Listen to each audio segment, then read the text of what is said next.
Welcome to Glorious Botafogo, your number one source of Botafogo news in English. This video is not going to have any sort of editing or pictures or any other fancy like button, subscribe button appearing on the screen because my internet's down.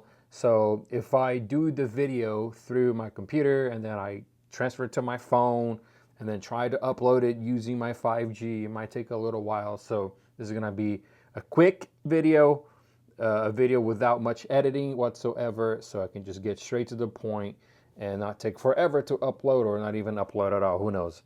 But Botafogo tied with Bahia at the Newton Santos yesterday in front of almost 20,000 people, not quite 20,000, which has caused a lot of controversy because it is a cup and the loser goes home after the second leg. So the first leg of the match was 1-1, with Carlos Alberto scoring the goal for Botafogo, and his return to Botafogo after being loaned out to Molenbeek.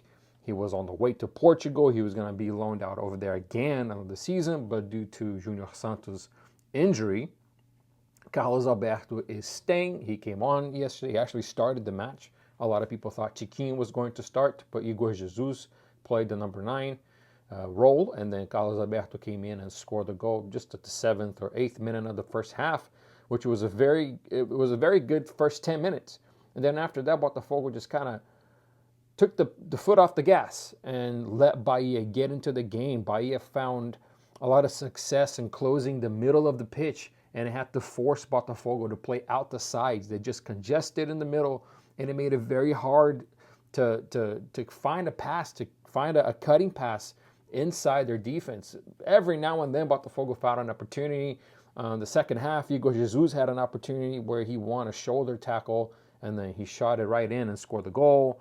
There were other chances too that we had with crosses inside, but nothing really concrete after the goal. And then Bahia, after a very good linkage of passes that created a space on the left side, Barbosa came in to intercept the ball, left the gap. By the time Barbosa came in, I think Cuiabano had left this position as well, left the left side wide open, across, and Cauli scored the goal with a header, which in my opinion is a terrible result for Botafogo. It's a terrible result because now we're going to have to go to the Fonte Nova Arena in Bahia to try to get the win. And if there's a tie, it goes to penalty. So it's not a good result. Botafogo should have made the result at home. Botafogo should have won at home yesterday, 1-0 or 2-1 or 3-1, but it didn't happen. So now we're going to have to play Bahia at their home. And at home, Bahia is very, very strong because their supporters will be there.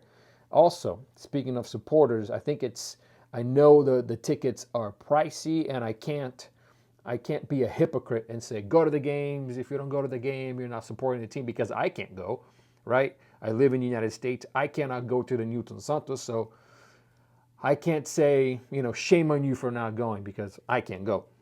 But I know the tickets are pricey, and I know that Botafogo, in a way, is trying to get the supporters to become members of the package, of the club, where you get tickets for free for the game, but you have to pay a monthly fee in order to go.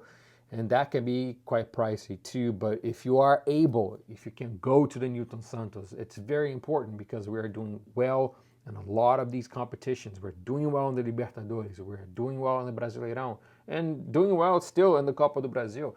And if we don't support, the players themselves say when the supporters are there and we make a big party, and it really helps them in the pitch. It really does. It gets them excited for the game, and it gets them going.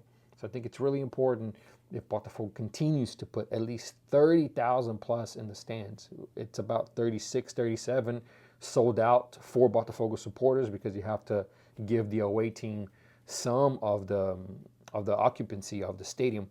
But if Botafogo can put more than 30,000, it would be ideal. Now, Matheus Martins got officially announced for Botafogo. He is registered and he's ready to play. So more than likely on Saturday, and if I'm not mistaken, the match starts at 6 p.m. U.S. Central Time on Saturday against Atlético Goianiense at Goianiense's home. So it's going to be an away match. It won't have the international broadcast with Hobby Porto like we've been having. So it's great that people all around the world can watch. I've had people from France watching, from the United States watching. So it's great. I've sent the link to my team. I coach. If you guys know, I've talked about it already. I'm a soccer coach. You see the balls right there. And I have a bunch of 12-year-olds. They've come here to my house to watch the game. I send them the links to watch the game, and they do. So it's very nice that we are able to have such a reach outside of Brazil. It's very important to build what John Textor has been saying since day one, build an international reputation. And Botafogo has done so, because look at all of the transfers that we got. Luis Henrique, Almada, which is doing great in the Olympics, and now Mateus Martins. So it's great that we have a continued reach to people that live outside of Brazil, and to also help Botafoguenses around the world to watch, because there's geo blocks and some people don't know how to use a VPN or get to websites. So it's best just to have it right there from the Botafogo TV official with Hobby Porto. So if you are able to watch it, please do so. It'll be Saturday at 6 p.m. I know it's hard if you don't live in Brazil, but I'll be watching. I have my ways of watching these games. I can't exactly say how I watch these games, but let's just say I have a way to watch them. But one more thing before I go is that Botafogo will play with Palmeiras in the Libertadores. It's a very important match. It's a match that we need to, again, I'm speaking this to the supporters, put a lot of people in that stands, because if there is at least I'm speaking for myself, if there's a competition that I want to see Botafogo win, is that Libertadores competition, and the Brasileirão, of course. You can't really choose, right? I'll take just whatever we can win. But in my opinion, I think the Libertadores would be the tournament to win this year, because of the World Cup of Clubs that will happen in the United States next year. And if Botafogo is playing here, then I can go watch Botafogo play. But not only that, we're going to be playing amongst all of the best teams in the world, and that does wonders for the international visibility of the club.